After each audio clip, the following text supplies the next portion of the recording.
Meus irmãos, a paz do Senhor Jesus. Amém. Deus abençoe sua vida. Obrigado, Jesus. Maravilha. Deus abençoe sua vida, a paz do Senhor Jesus a todos. Irmãos, eu quero ser grato a Deus pela oportunidade de estar aqui mais uma vez para junto adorarmos ao nome do Senhor. Glória a Deus pelo amigo do pastor Giovanni, pela confiança, missionária Bruna, Deus abençoe, nosso amigo Jonathan, Deus abençoe sua vida. Amém. Os ministros que estão sentados, Deus abençoe a cada um. Meus irmãos, quero louvar a Deus porque hoje a esposa está comigo, já está apresentada, mas eu faço questão de falar a respeito da mulher do Senhor, da abençoe presente hoje. De antemão, quero parabenizar as mães que aqui estão presentes. Tá bom? Feliz Dia das Mães a todas as mães aqui no estádio. E vamos usar a sua Bíblia comigo, o livro de Samuel, no capítulo de número 16, do verso de número 13. Meu rei da glória! Glória a Jesus. Nunca mais fui o mesmo. Glória a Jesus. 1 Samuel, capítulo 16, verso de número 3. Depois, no meiozinho da pregação, vou pedir ajuda aos músicos, tá bom? No meio da pregação, gente. Fecha a chuva, tá bom?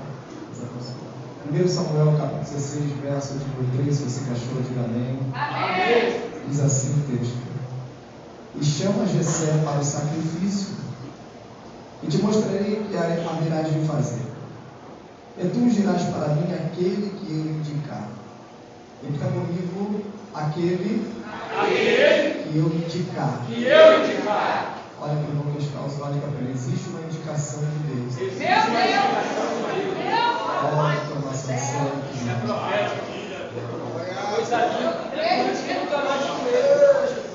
Meus irmãos, antes de ministrar, eu quero tratar a respeito dos materiais que eu e minha esposa trazemos para ajudar o nosso ministério. Sou suspeito de falar porque é muito bom, e diga-se de passagem, porque é minha esposa que fabrica. Nós sempre trazemos os brownies para vender, brownies de chocolate, além do valor de R$5.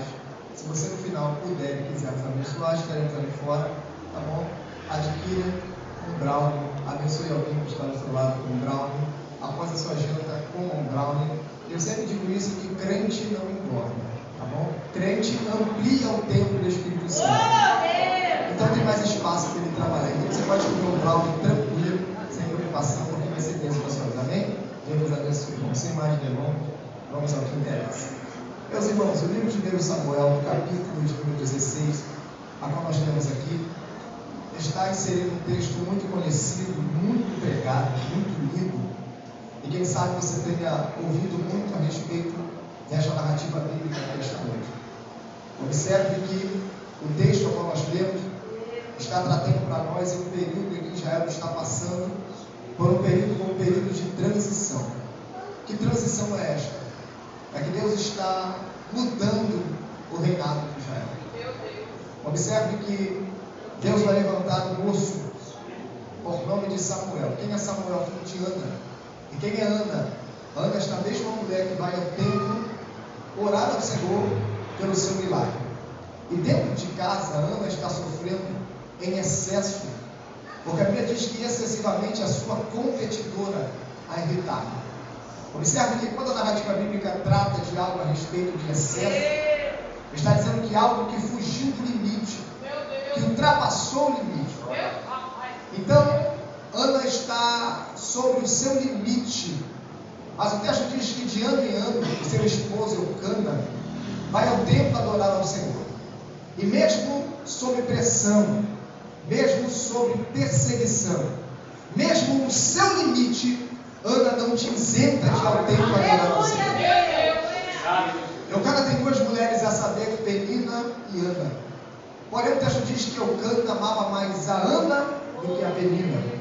E no momento da repartição do sacrifício, observe que Eucana dava uma porção para Penina e seus filhos, e dava uma porção maior a Ana, porque o Cana amava mais a Ana do que a Penina. Neste ano, Eucana separa a sua família para subir ao templo para sacrificar. Observe que este ano, Ana está subindo no ápice da sua aflição, com o coração angustiado, afligido. E quando ela se coloca diante do altar para adorar ao Senhor e entregar seu sacrifício, a narrativa bíblica que você conhece vai dizer que Ana não tem forças para orar. Apenas está balbuciando e chorando, porque as suas forças estão no limite. O sacerdote Eli está ao longe observando que esta mulher está orando, se aproxima, por não entender a situação, mas diante daquilo que está nos seus olhos, Eucana, ou melhor, o sacerdote Eli vai dizer: mulher, aparta-te de ti o teu vinho. Ana vai repreender o sacerdote dizendo: não me tenhas por filha de Belial, porque eu não estou embriagada, eu apenas sou uma mulher atribulada de espírito, e eu preciso que o Senhor atenda a minha oração. Ele vai fitar os olhos dela e vai dizer: volta para a tua casa, e o que o Senhor conceda o pedido do teu coração. Ana volta para casa, e a narrativa bíblica diz que o Senhor vai se lembrar de Ana. Esta conotação aqui nos faz entender que uma vez, o Deus que se lembrou, me faz entender que aquele que se lembra uma vez se esquece. Mas essa narrativa bíblica no original vai dizer que o fato de Deus se lembrar não é o ato de Deus haver se esquecido, mas sim o termo vai dizer que Deus começa a agir. Quando a narrativa bíblica diz que Deus se lembra de Ana, o termo está dizendo no seu original: Deus começa a agir. Percebam aqui que na proporção que Ana sobe ao templo, com todos os motivos para não estar ali, na proporção que Ana sobe ao templo, na sua limitação, no seu cansaço, com pouca força, o Deus do céu vai olhar o sacrifício que Ana está colocando diante do altar, e a mão de Deus começa a agir por ela. Olha para o irmão que está ao seu lado, se você puder, se você quiser, claro, diga para ele: na proporção que você sacrifica, mesmo no seu limite, a mão de Deus começa a agir por você. E Ana vai fazer um voto ao Senhor. Qual é o voto? Senhor, se o Senhor conceder o desejo do meu coração e se atentar a meu pedido, eu vou entregar este filho homem, menino, no teu templo para adorar por todos os dias da sua vida. Percebam aqui, meus irmãos, que assim o Senhor cumpre a palavra que é liberada. E após o seu filho Samuel desmamar, Ana vai cumprir o voto ao Senhor. Vai levar o menino ao templo, e o menino começa a crescer em conhecimento e sabedoria e ser destruído dentro do templo. Certo dia, o menino vai se deitar, e antes da luz do templo se apagar, a voz do Senhor atenta por dentro do templo para chamar o menino pelo nome. O texto diz que esta voz está gritando aos ouvidos de Samuel: Samuel, Samuel. Samuel, ainda por não conhecer a voz de Deus, se levanta e vai procurar o sacerdote Eli, dizendo: fala, sacerdote Eli. Ele disse para Samuel: Samuel, não te chamei, torna-te a deitar. Samuel retorna para os seus aposentos, e a voz torna novamente a clamar pelo nome de Samuel. O menino se levanta e retorna ao sacerdote. O sacerdote então vai dizer: eu não te chamei, mas vai perceber que algo está acontecendo de diferente dentro do templo. Ele entende que papai está passeando dentro do templo. Ele entende que o Senhor está chamando alguém ao compromisso dentro do templo. Samuel vai perguntar a ele: fala, ele diz: eu não te chamei, mas escute aqui. Se novamente ouvir esta voz que te chama pelo teu nome, percebam aqui, Jonathan, que a voz é específica, porque dentro do templo estava Eli, Hofni e Finés, mas Deus chama a pessoa pelo nome.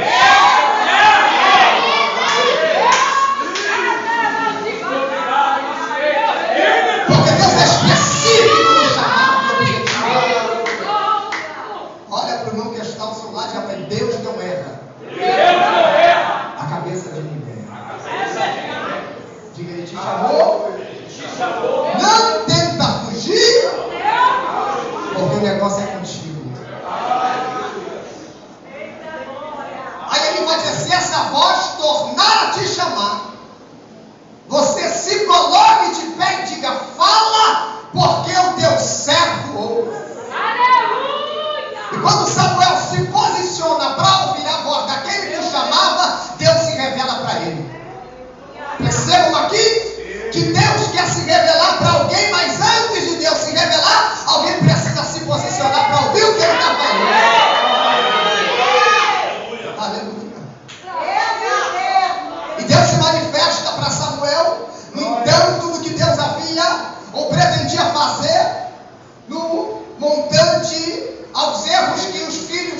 Eli, Hofni e Finéias estava cometendo dentro de Israel. E Deus vai levantar Samuel.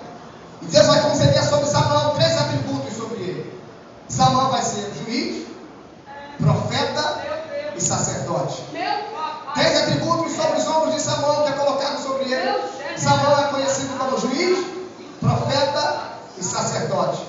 Como juiz, ele vai julgar as causas do povo. Como profeta, ele vai levar a palavra de Deus ao povo. E como sacerdote, ele vai levar o sacrifício do povo a Deus.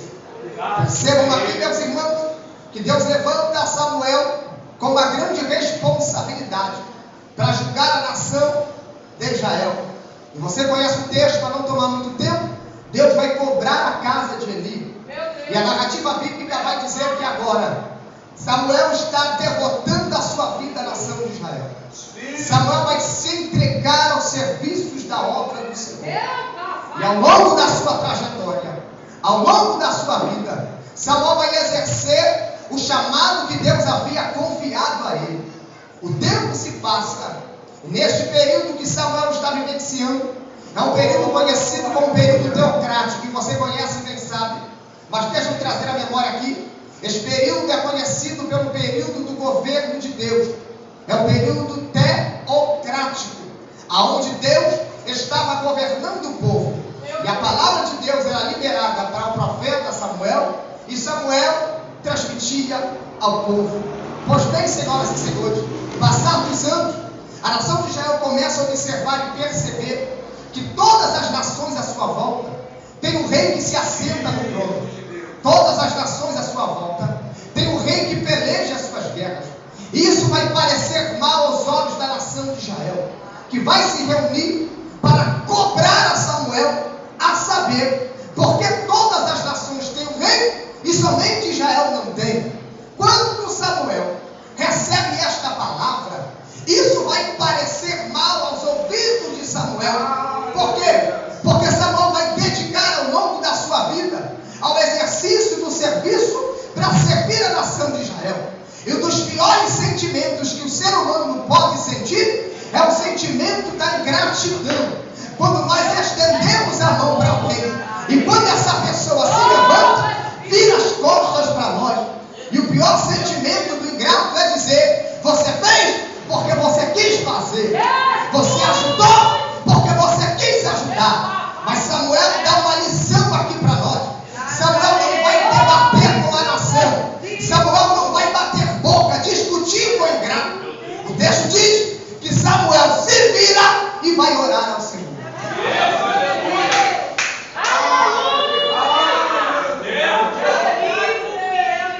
E quando Samuel ora ao Senhor, imediatamente Deus responde. E o Deus que chama é o Deus que garante. Obrigado, E o Deus que chama é o Deus que sustenta. O Deus que chama é o Deus que dá estrutura para a sua obra. Porque Deus vai dizer a Samuel: não entristeça o seu coração. Porque o povo não está te rejeitando, o povo está rejeitando a mim. Percebam que Deus vai transferir a dor de Samuel para si. Deus está dizendo: eu te chamei, então eu te garanto, deixa comigo. Porque com o ingrato Deus sabe tratar.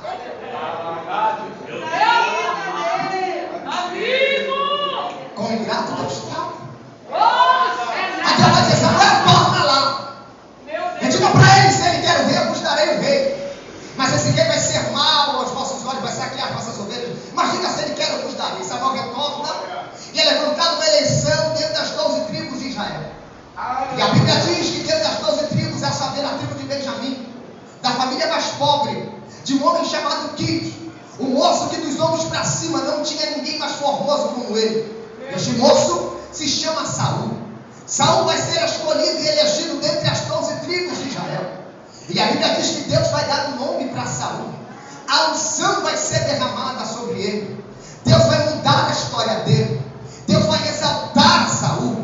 Deus vai pegar Saul de uma família humilde, de uma casa pobre, e vai fazer Saul se assentar entre os príncipes e se tornar rei de Israel. Deus vai dar um nome para ele. E pelas mãos de Saul, Deus vai dar muitas vitórias a Israel. Quem me ouve, diga amém.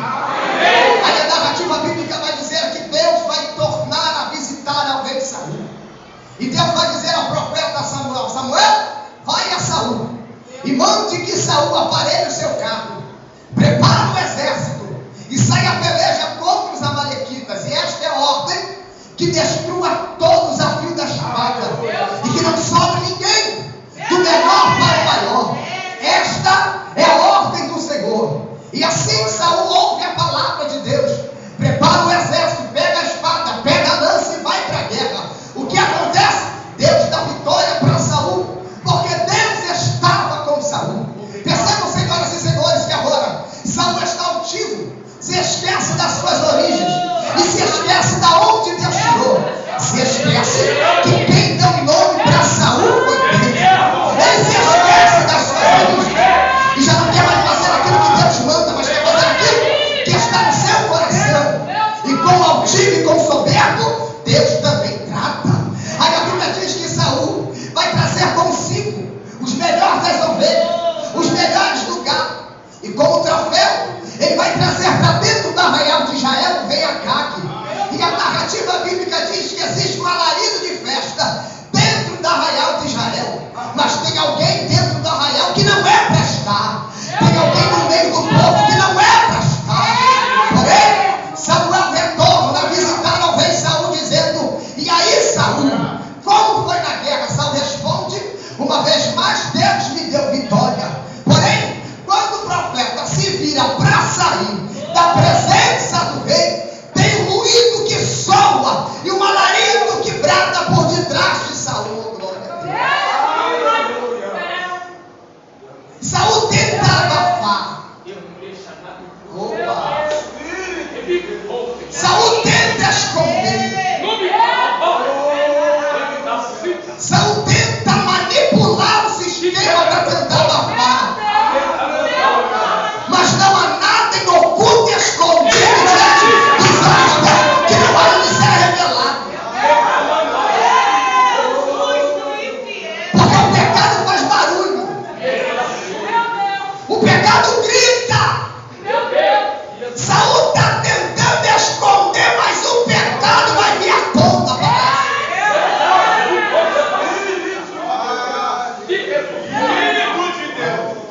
Aí Samuel pergunta: que ruído foi esse que eu ouvi?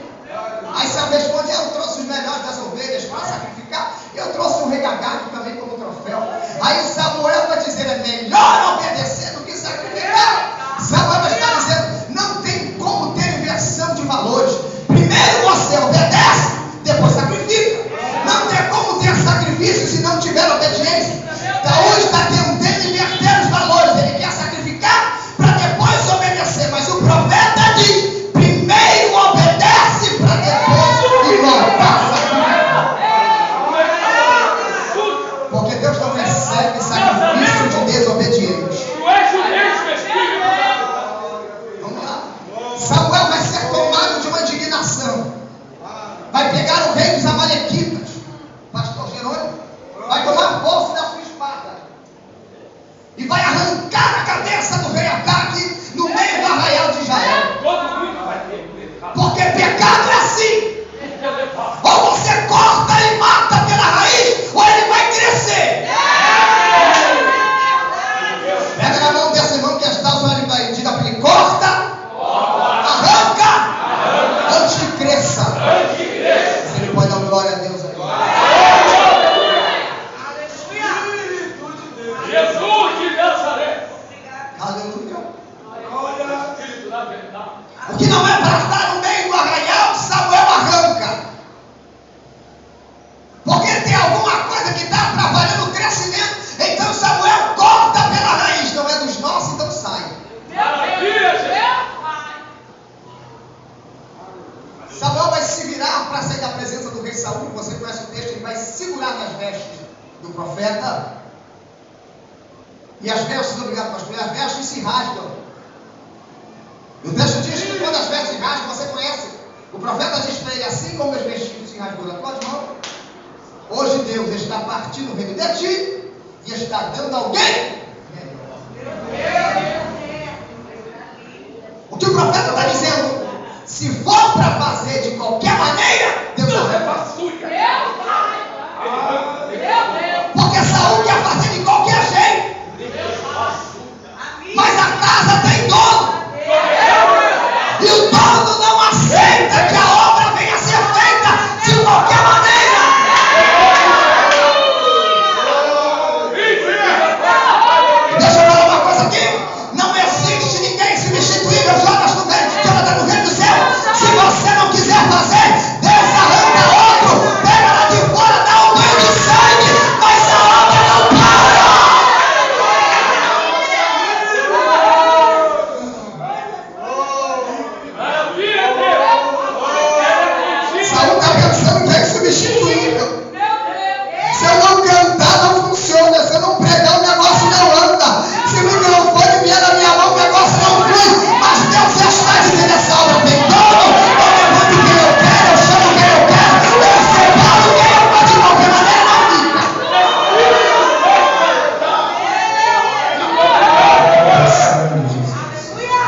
para o período monárquico. Eu vou te explicar. A teocracia, o governo de Deus. A monarquia, o governo do homem. Deus arranca o seu reinado e confia a Saul. Saul não anda de acordo com aquilo que Deus havia determinado. Desde este dia em diante, Samuel nunca mais viu a Saul e se retira da sua presença. A narrativa bíblica diz que a voz do Senhor torna a visitar o profeta Samuel. E ele vai dizer: Samuel, até quando tu terás dó de Saul? Porque foi eu que rejeitei, não quero mais. Porque Samuel é homem, Samuel está sentindo a dor. Porque Samuel tem um carinho por ele, mas Samuel entende que a obra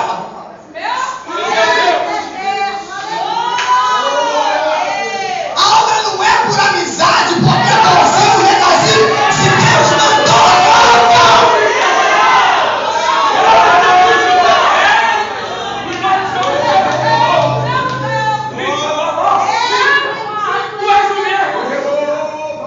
até quando você está com pena dele, com dó, sendo que eu não quero mais? Vai para Belém, porque já tem outro para colocar no lugar.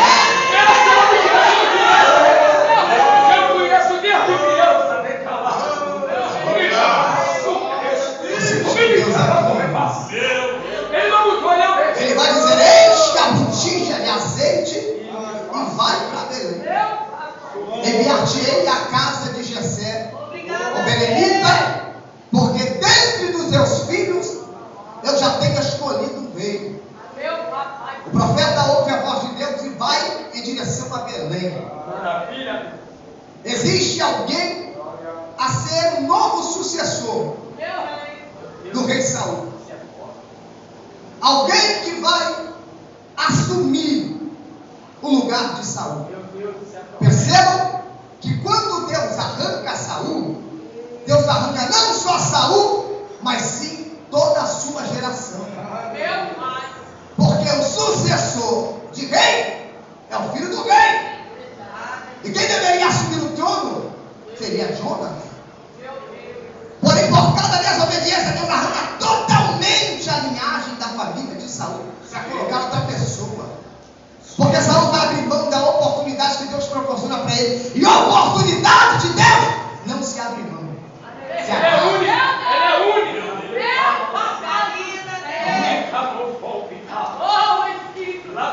ele vai para Belém à procura de um rei.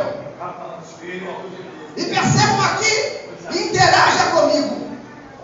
Eram quantos tronos em Israel? Quantos? Quantos? Quantas vagas haviam? Uma. Isso, uma. Mas quando o profeta chega na casa de Jessé,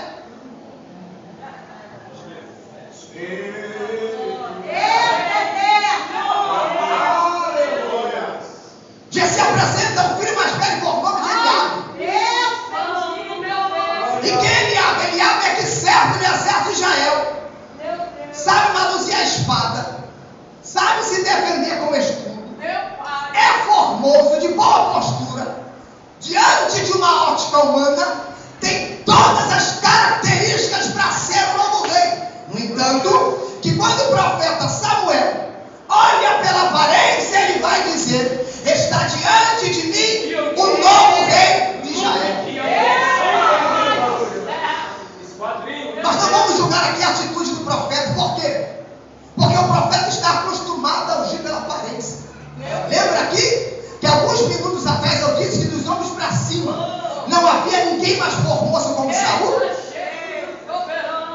Saul foi ungido porque ele era mais belo diante de Deus. Então o profeta está acostumado a ungir por aquilo que está diante dos olhos.